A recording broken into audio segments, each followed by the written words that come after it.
Hey YouTube, said I was going to make another video, which I did. I got my reloading press, put some 2x4s on it and a shelf down there for my mech. That's some reload data in a caliper box, some wads, my powders. And then up top here, I got the load all too, couldn't really wait to open it. So there's that. I'll be doing a review over this later. Right now I'm a bit excited. I've thought about reloading 9mm, went out and bought the dies. This was, I think, 2 days after Christmas. Went out and got this stuff. Yeah, this is kind of chaos, but it's organized chaos. I know where everything is. So I went out and bought these dies. This is some Lee dies for 9mm Luger. When I was at Bass Pro, I also bought 200 of these primers. These are Remington 5.5 small pistol primers. I got home to find out that these are actually Magnum primers. Now, I've heard some stuff on there, they'll still work in light to moderate loads. Another guy said that he called Remington and it's just thicker sheet metal used to make the primer, so it won't blast out when shot out of Magnum handguns. Well, I got all that stuff. I have the powder I already had, and I was calling, trying to find some bullets for my 9mm, and there was only one place that I visited before that had them, so I tried everybody else near me. Nobody had them, so I had to drive about an hour to get these. These are 9mm, 115 grains. They're Hornady HAP. Same load data as the XTP, except these are for target. To me, they look more like a home defense round. Let me see if I can get one out one-handed. There we go. Yep, there's 3. Here they are. They're hollow-pointed bullets. Full metal, or not full metal jacket. They're jacketed hollow points. The shop I went to get these, they had them. The guy was real nice. Sat down there and talked to him. He, let me get down here, actually printed me off some load data out of the book they have there for loading.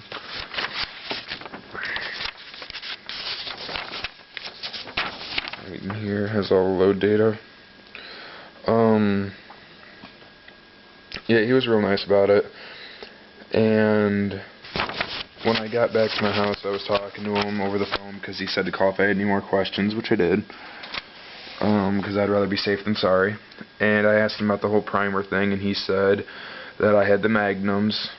I told him I didn't have a caliper, and he told me do not reload until you get a caliper. I told him I didn't have money for one, so he said to stop by and he'll loan me one, which is this right here. It's a Frankford, I believe is what it's called.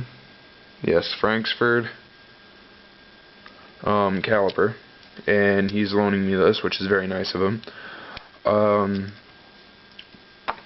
And this all happened on Friday.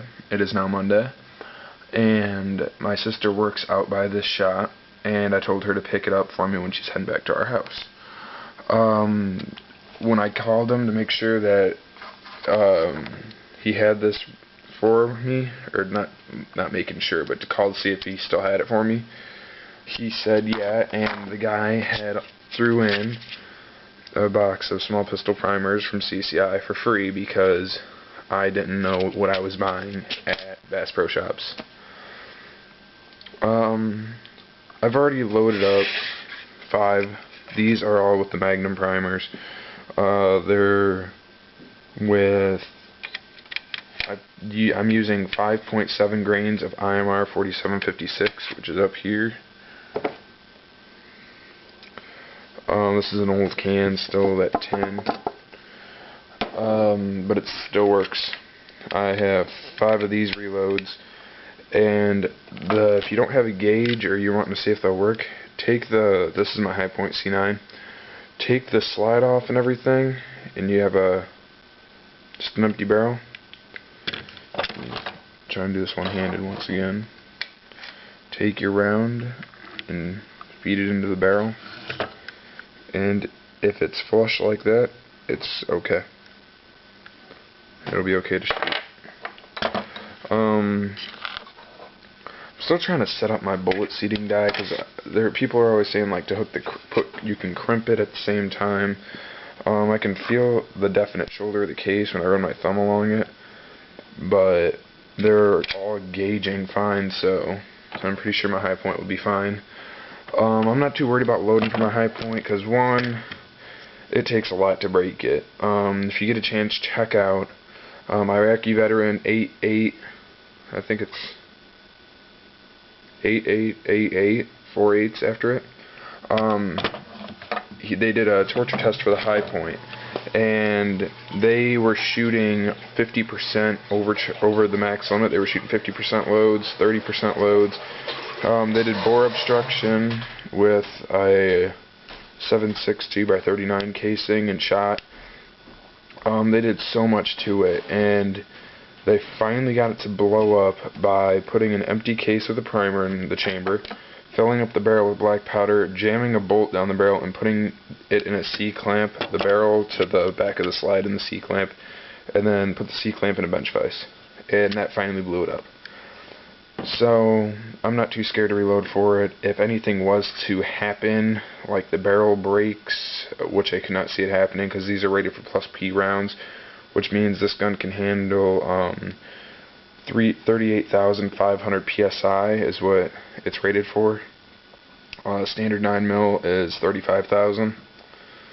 I feel like these can do way above 38,500 PSI. This is probably,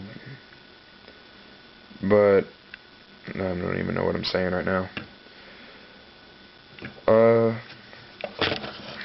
Well, I'm gonna probably do some more reloads in another video because I didn't realize how long this video has already gotten. That's pretty much it for now, and I'll be making 3 videos now. I'm kind of getting overwhelmed with all these videos. I still have to do one over my load all 2. I'm going to be doing one over my 9mm reloading, and I still have to do the one over my favorite gun.